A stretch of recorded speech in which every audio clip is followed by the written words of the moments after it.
done a video in a very long time. Uh, but I thought that in light of all the crazy Alphago news that this warranted breaking my hiatus on making videos. So it is currently really late here, incredibly late. It's kind of cold, so I'm wearing this blanket. Yeah, it's actually like 2:40 a.m. The broadcast ended a little bit ago, and everyone is really sleepy. But I had the motivation to do this now, and if I did it later, I probably wouldn't have the motivation to do it. Yeah. So first off, sorry I haven't made a video in a long time. I've been really busy, and yeah, just busy, school and work, and traveling and such. Sylvie. But yeah, let's look at the game. This is the second game. The first game, I didn't really have a lot to say. I thought actually the game was fairly straightforward. Alphago basically took control at the start as white and never gave it up. This game, Alphago took advantage of Sente, of having the initiative, but I don't think... Well, there's a few things. I think this game is really good to learn from because it's actually fairly clean. And the second thing is, I think this game highlights kind of the strength of Alphago, like the ability to come up with creative and conceptual play, which we haven't really seen from computers before. So let's jump into it. Lucidal is white, which I'm sure I'm sure in my mind, because I just saw this and everyone's been talking about it, I feel like everyone has seen this game, but down the line, or whenever someone finds this video, they will maybe not remember. So this is game 2. Lucidal is white, Alphago is black. Both sides decide to play a very balanced opening, start point, and 3-4 point. I'm not going to go through the whole game. There's a lot of technical stuff, and nothing too difficult, but I just wanted to talk about this idea in the opening that was very interesting. So when I was watching this with some people, everyone was like, so this is, up to here it's a fairly common opening. Usually what happens next is white defends, which is what happened in the game. And then black will decide to extend here. This is a fairly old opening actually, and then white defends, and then black will defend the side or play on the top. This is a fairly common pattern. However, I actually don't think this pattern is very good for black. I think white gets very solid cash and also gets the direction. Like this side becomes much bigger, but it becomes difficult for black to actually profit because of these invasion points, and because white's undercutting it, there's a reduction here, so it's very hard for black to consolidate this. The R6 point reduces the influence of the black's upper right corner. White has Sente to basically take control of the top, and black's formation at the bottom still has weaknesses. So this is why I personally, this opening is played by pros a lot, although it's not played much anymore, but I personally don't like this opening that much for black. So Alphago chose a really interesting way of playing by tenuking here, so making a Chinese formation at the top, and basically the idea is you treat the bottom right corner as kikashi, as forcing moves. However, normally what you see is that black will tenuki here and not make the N4 R6 exchange. So you have to see, or you have to think about why they would make this exchange.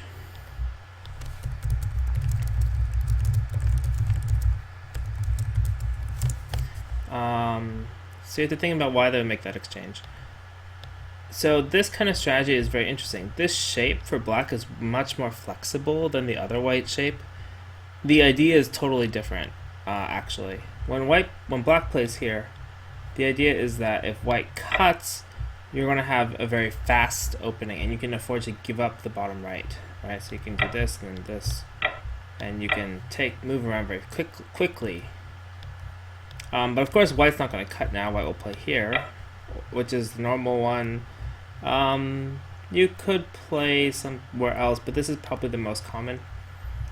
Yeah, because it combines a reduction of black's potential on the left and aims to reduce the potential model at the top, while extending from your framework and building up your zone of control across the bottom like this.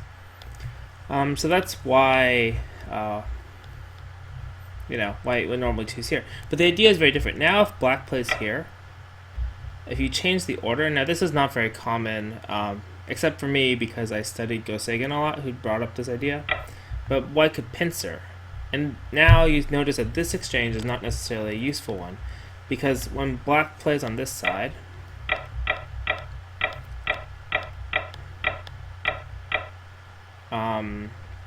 there's these stones white could fight, but probably wouldn't. White would probably leave it for later, and leave the potential of pulling these stones out for later. So if it's something like this, and here, now you notice that white's threatening to push out here. So then black would have to capture, and there's still a little bit of aji. There's a forcing move here. So white gets to settle on the right, and then white could follow up on the bottom left. And this is, to me, I don't know what Alphago thinks. I don't know what strong professionals think, but for me, this is playable. It's playable for white. And actually, I kind of like it for white a little because the top is open. I feel comfortable invading the top with. If black got a move here, I could attach to it. There's invasion points here and here, although this has to be a little stronger. There's some forcings out here. I feel fairly comfortable as white playing this way. So the idea is that when black plays this exchange first, now white has already answered at r6. And I guess I should cover one more thing in this line before I talk about that, now that I think about it. Black can also play here. Because the attachment, black has to add a lot of moves later, as you saw, to make the shape very solid. So black can play here, and white can answer. And this shape is very flexible, but white's still, the K4 stone is in a better direction, right? This got pushed low, but ultimately the right side is black's anyway, so this move only really helps white to reduce the right anyway. And so in a vacuum, like just purely in a vacuum, if white played here, it would be slightly inefficient. But if you had to think about the choice between here or here, playing on the bottom or on the right, the bottom is still bigger, right? It helps the c6 stone, and it, makes a base, which is points, and it's easier to be solid with a base, even though this move here is also, or this one, I didn't play it, sorry. If black played here, even though if it was played, it's also very useful. It gives black shape, but it doesn't help black. It's not as it's easier to live with space than it is to live with shape. Both are pretty much all you need, but if you have the choice, it's usually better to live with space. Also, space gives points. So yeah. So even if white played kind of strange, the second line move, black would rather play here than on here. So over on the right. So you could think that this result is still not that ideal for white, or for black. Sorry.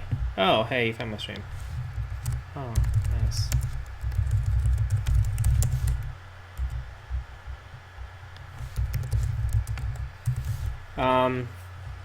Okay, so that's basically my understanding of why AlphaGo would choose this kind of shape first over the normal opening. So the idea is this one makes flexible shape and can be considered a good exchange.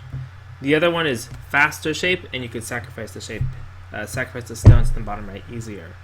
The idea is very different, and clearly AlphaGo is a program, so it doesn't think in these terms, maybe, but it thinks like, oh, thanks. It thinks like, because it's a program, it doesn't think in these terms of concepts, but it thinks that being able to manage a group here flexibly is a better way to win, ultimately. And I've actually haven't looked at this particular opening, especially with the combination to make a Chinese formation. But I've studied this kind of idea and shape for the bottom right before, which is kind of uncommon. Usually, what people say for this bottom right shape is making this exchange of the N4 R6 exchange.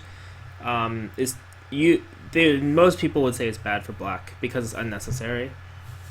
But something you realize when you get to like, I guess 5 dan or like 7 dan, because I hear it from my 7 dan friends, is that most of the rules that you hear when you're learning are not correct. And actually, what most people think, I think the whole Go world realized this when Google announced the DeepMind project, is most of the world doesn't understand what Go is about, even though they're reading this whole press release. So like most of the information you hear is not necessarily accurate. So this exchange is not really, I don't actually think it's that bad. Actually, I don't think it's bad. I think it's a choice. You just have to use it in the proper strategy. So here, it's really interesting because when I'm reviewing the game, I don't know how AlphaGo thinks, but when I'm reviewing the game, I'm like, oh, this next move by Lee Sedol, D10, is like kind of the only move, right? It's the only move that it's the biggest play. It prevents black from making this huge moyo on the left. It aims to reduce the upper left, and it builds off your framework. It makes total sense. If you play something closer, oops, sorry, not there. For white, if you play your next move closer, then it's easier for black to give up this stone, and black could do the same thing that he did in the game, or she did, or it, where you sacrifice this. Lee Sedol chose a slightly different shape, but it's basically the same. He chose, the order was different. I'm sorry.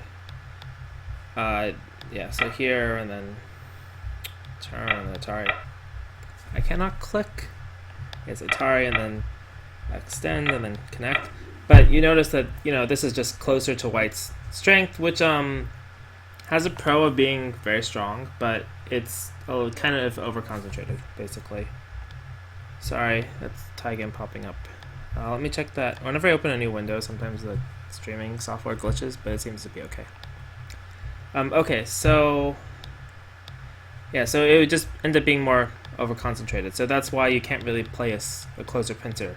So up to here, if I were to change anything about this opening at this point for white, the only other thing I could think of is maybe pincer. And then you have to decide, black's going to make this moyo, and you're going to have an attack of some sort. And this might be playable. I don't really know. I personally would feel really uncomfortable giving black this much speed, especially when this shape is fairly flexible still, right? So like you could do this, and now black is not super alive, but black is not going to die. And I feel like black is very fast, and white is very low here. I'm not sure. Maybe white should have chosen a different strategy. I know my favorite player is Go Sagan, and part of the reason AlphaGo is so exciting to me is that, first off, Go Sagan passed away a couple of years ago at 100, which is very sad, but no other professional player that I study or see really has the same style as him. And then I see AlphaGo, and AlphaGo's like very similar to Go Sagan's ideas and style, so that makes me happy. And he personally thinks that P3 is not a good move in most cases, not always, but in many cases, because it gives the initiative to black, basically. Because you're taking cash, but black retains Sente, and these forcing moves he generally thinks are useful. So it's kind of cool to me. The reason I brought that up was that, I don't know, it's just exciting to me. I forgot why. I'm a little tired. Yeah, excuse me. So this is also an interesting exchange. Normally, this is considered, it's a Kikashi, it's a forcing move, but it's also considered early in many cases to play it at like move 15.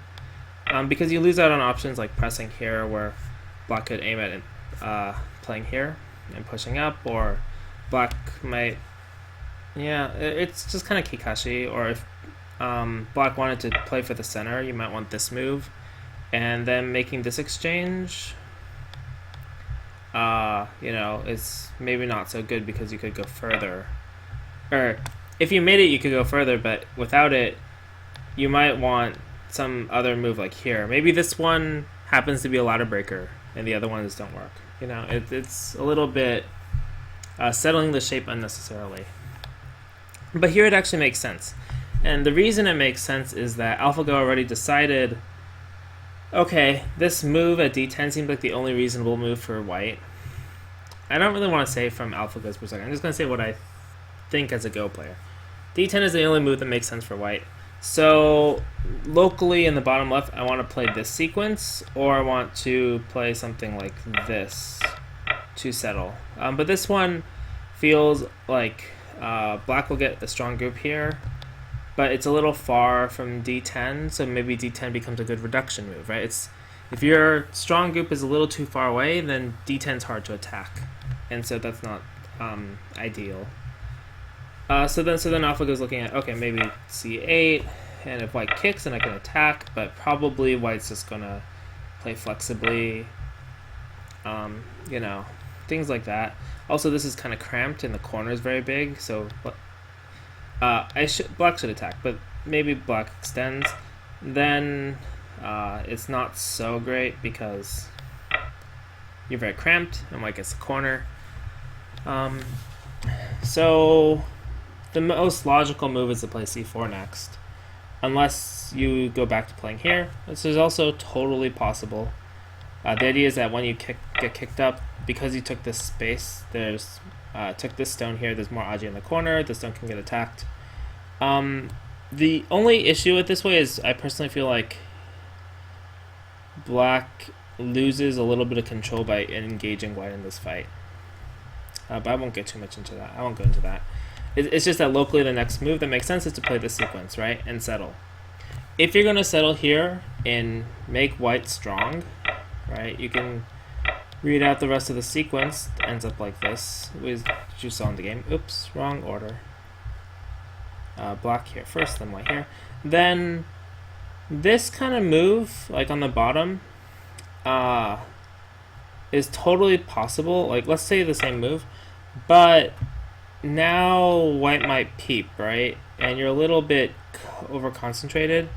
White might also just Tenuki and play somewhere else, like in the game. Totally possible. But if you play here now, white might push up. The right side becomes bigger. Actually, I'll make it even more clear. White approaches this way. If you peep, white might push up. You can't cut now. I covered this in another video, but you're basically short on liberties to connect.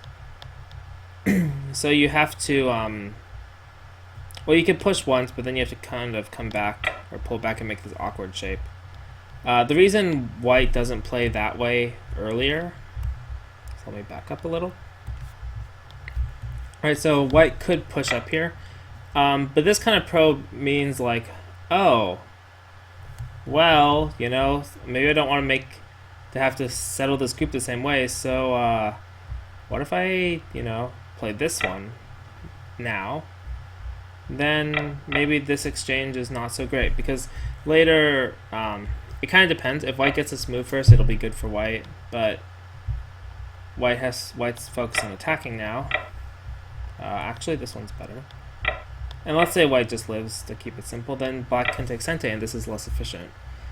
And even later, black will have a follow-up like around here to aim at this peep here to connect up to the stone. So it's kind of a probe, actually. Kind of a probe, kind of forcing move. But just from a conceptual standpoint, black is giving himself or herself more shape, and then you come over here. And when you settle here, this is very normal. You're going to settle very in a solid way. And then black just comes here, naturally. Reduces white potential and aims to pull these stones out or use them for Aji. So one thing I've noticed a lot with this game was, wow, black is really good at managing the board. Always has Sente, right? Black AlphaGo took these moves in Sente along with the approach, and then took the Chinese. The Chinese kind of induces white to take the only big point, so it's kind of forced. And then AlphaGo makes this sequence to get here, all in Sente to get to another like major big point.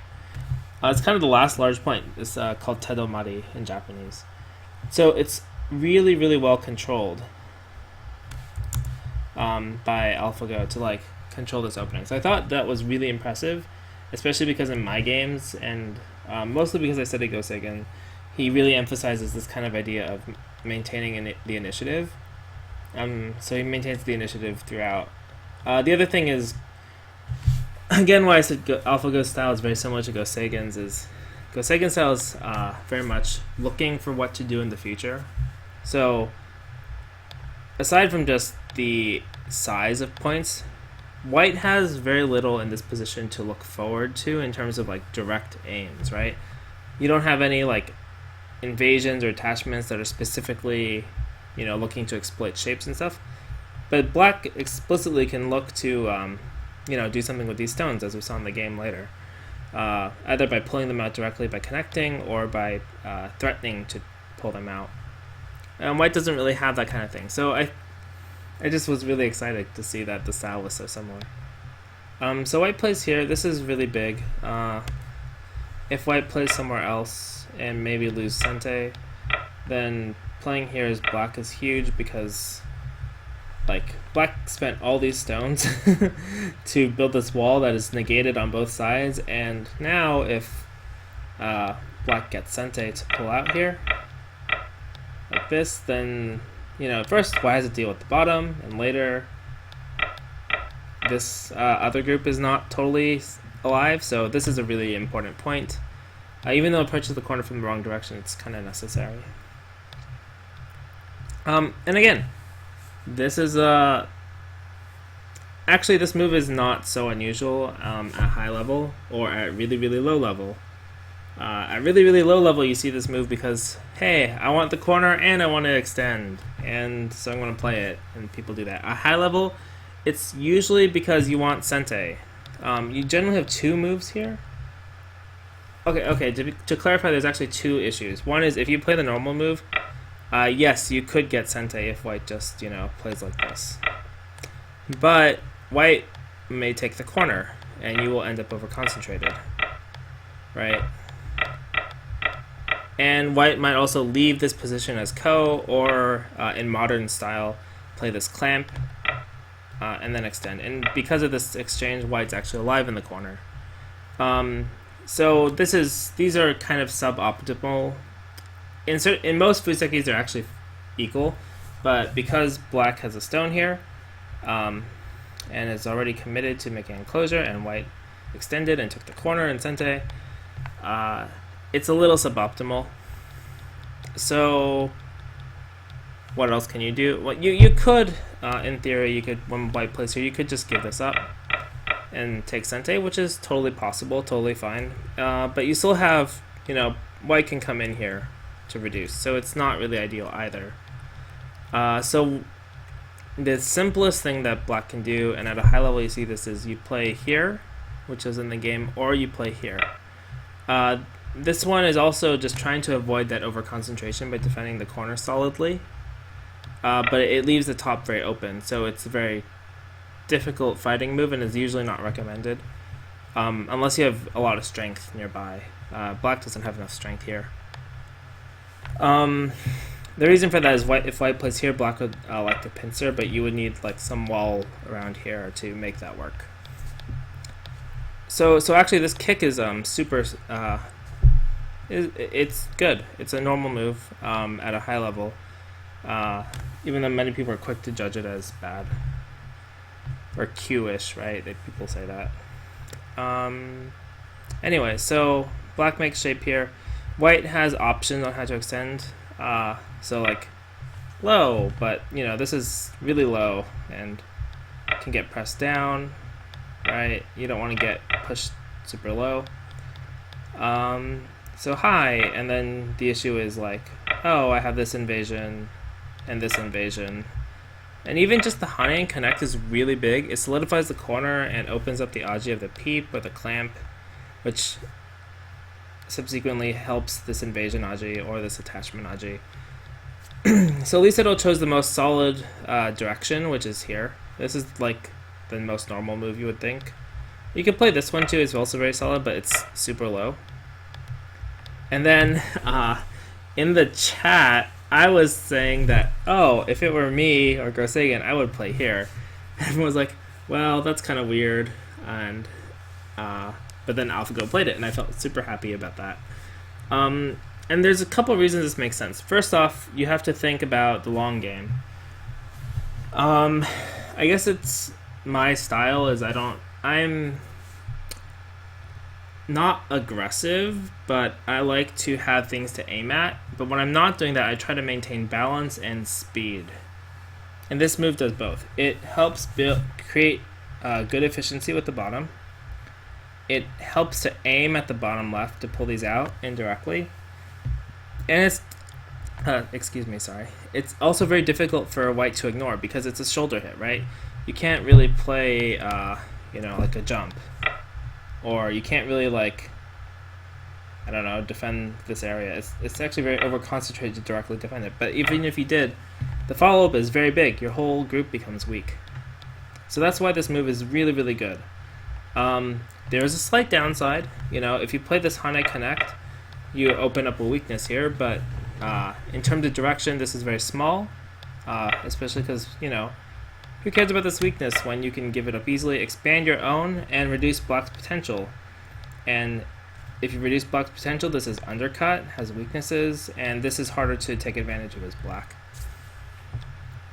So that's why this move is actually very intuitive to me. And it follows, maybe because I saw the opening, and I was like, oh, AlphaGo plays kind of like Gosagan. And what would Gosagan do here? Gosagan's like, the right side is small. White has all these stones here, just give it to white, It's like, wouldn't it be great if the shape was like this, and then, AlphaGo, I can build all this and Sente? That's like exactly what I imagine Gosagan thinking. Maybe not this one, maybe, maybe this one. Something like that. In my head, that's like exactly what I just felt. So it was very cool. I thought, and obviously AlphaGo has a lot of hype because it's a program. So to me, this was like super creative. Like when I explain it and when I know it and think about it, and I could come up with it. In this instance, I clearly am not as strong as AlphaGo or at least at all anybody. But I could come up with this particular move because it's conceptual. It's white is invested a lot on the right. I have this influence. I have this aim. I want to make white over concentrated. And I personally feel like black has a huge. So one thing is white wants to eventually come into the top, but if black has center strength, it's very difficult for white to come into the top because white will fall under attack, and black can use the center strength to either attack more strongly or to gain profit by reducing the sides. Which we saw in the game, basically. That's basically what happened. So conceptually, it's like, this makes total sense to me. And I think that's really cool because even though I know because of my background and what I studied in college, I know AlphaGo doesn't think in terms of concepts. And I'm starting to think that maybe people don't exactly think in concepts. But it's very cool that I can play this, to me, conceptual looking move from a program standpoint. I don't know. It's just super cool to me. So anyway, this is how the game went, and this is also like a conceptual move. The normal move is to play here, which I think the commentary said, but this has much less impact on the center, and as I was saying, it becomes much more difficult for white to invade the top. So that's why this move is good here. I brought this move up with my former Insight friend before this, not exactly this position, but similar position. He's like, and there is he really didn't like it, and it's true though that this move is generally not liked because if black ever comes back here, it's a really big territorial loss, or here. So, and most people who are fairly strong really like territory because it makes the game easier to play. But Lee Sedol is a top professional not just because he's not top. professionally because he doesn't like territory or anything, but he realizes the balance of the board, and the balance is you need to have a stone or some center control if you want to be able to reduce black's potential in the future, or reduces black's potential and reduces his territory in the future. Anyway, so this is all. If you understand the ideas behind these moves, and this move, it makes total sense. To me, my question was, I was thinking, oh, these are clearly aiming to utilize the bottom left, but I was thinking very directly, like, oh, I wonder what's going to happen after this, because there's no real other way. You could do this, also possible. But I was thinking, this is not, it doesn't look like a good fight for black because of the ladder and such. So I was like really trying to figure out what black's plan was, and then black played here, and I was like, oh, okay, that makes total sense. You're gonna make white play on dame, and then you're gonna probably you could just defend, or you could expand the center. Both of those made total sense, and I was like, oh, I get it. And if it wasn't clear, yeah, the program is super strong. I was just so blown away. I don't know if there was much else I wanted to say in this video. I just wanted to go over the conceptual stuff in the opening. I think the rest is actually fairly simple. Simple in a sense. You just have to be very emotionally unattached to your areas. This is kind of a thing that high-level players do, I guess. You have to, if you're not super emotionally attached to your areas, but just like kind of understand that there's a swing and you have to figure out what's bigger to give up or take, then I think the rest is pretty understandable. And this game didn't have, I wouldn't say it didn't have much of a middle game, because it actually did have a middle game, but it kind of oddly swung in and out of middle game and end game. But so I think, yeah, I think the rest of this is not something I wanted to cover in this video. Although I thought there are very impressive and interesting parts. I just wanted to talk mostly about the opening. Okay, yeah. So just a quick recap, since I think I'm hitting a kind of longer video. Whoa, I've been doing this for 30 minutes. Wow, man, time just flies. Okay, so black played a slightly unusual opening with I guess the real unusual move is here, but the choice or the conceptual idea is with the N4 move, and why you want to make, why you may or may not want to make this exchange, and why people usually think it's good or bad. But how this opening differs from this opening, right? And then the next thing is this move, the early forcing move, is primarily just because black wants to make more flexible shape and leave less room for options for white to make something else. Even though it's a little bit of a, some people might say it's ajikeshi. It kind of is ajikeshi, but it's more clear. And so then black makes solid shape and gets to the last large point. And then this is kind of forced, and then black responds, and then white takes the other last large point. White could also decide to play from here, but it's a discussion for another time. The difference is this one would be less likely to result in a moyo. Maybe this one.